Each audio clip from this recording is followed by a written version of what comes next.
C'était le premier jour de travail de ce nouvel aide-soignant. Il versa de l'eau bouillante sur les jambes de son employeur, simplement pour vérifier s'il n'avait vraiment aucune sensation. Rien que pour admirer une jolie femme. Il mit de la nourriture dans les yeux de son employeur. Il n'aimait pas non plus la barbe de son patron, et s'amusa à lui faire une mauvaise blague avec. Mais, étrangement, non seulement l'employeur ne le renvoya pas, au contraire il le paya plusieurs fois plus que les autres. Henri avait autrefois été milliardaire, mais il devint paralysé à vie après un accident de parachutisme. Il ne pouvait plus bouger que la tête. Il décida donc d'engager un aide-soignant. De nombreuses personnes très compétentes vinrent passer l'entretien. Certains sortaient de grandes écoles, d'autres avaient beaucoup d'expérience. Mais Henri n'aimait aucun d'eux.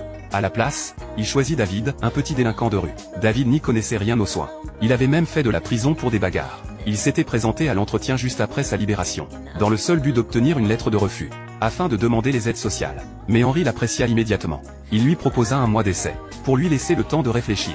Le lendemain, David se présenta comme promis. Son idée restait de récupérer une lettre de refus et de partir. Mais l'intendante lui fit visiter toute la villa, et enfin lui montra une chambre préparée spécialement pour lui. David n'était pas intéressé au départ, mais en entrant dans la salle de bain, il comprit que c'était un traitement VIP. Il accepta le poste avec plaisir. Pourtant, il était totalement peu fiable. Sa négligence faillit coûter la vie à Henri. Il s'endormait pendant les cours de soins. Il essuyait l'eau du bain sur la tête d'Henri, et utilisait du shampoing pour lui laver les pieds.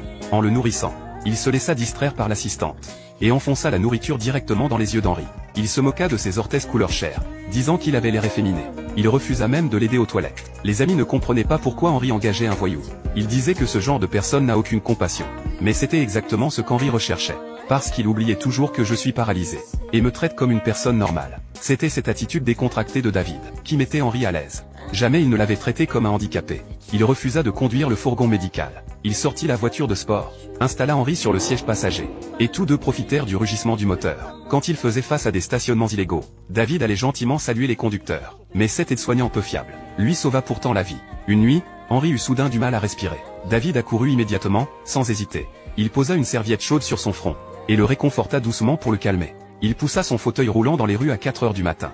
L'air frais aida Henri à mieux respirer. Plus tard, ils allèrent dans un café. Leur relation se rapprocha encore davantage. Henri finit par partager sa douleur intérieure. Il avoua qu'il regrettait sa femme défunte, et que l'accident de parachutisme le hantait toujours. David l'écouta attentivement. Henri lui annonça officiellement qu'il avait réussi sa période d'essai. David fut fou de joie. Personne ne l'avait jamais reconnu ainsi, comme Henri l'avait fait. Peu à peu, David devint de plus en plus compétent. L'ancien voyou s'était transformé en véritable aide-soignant. Mais un accident survint alors,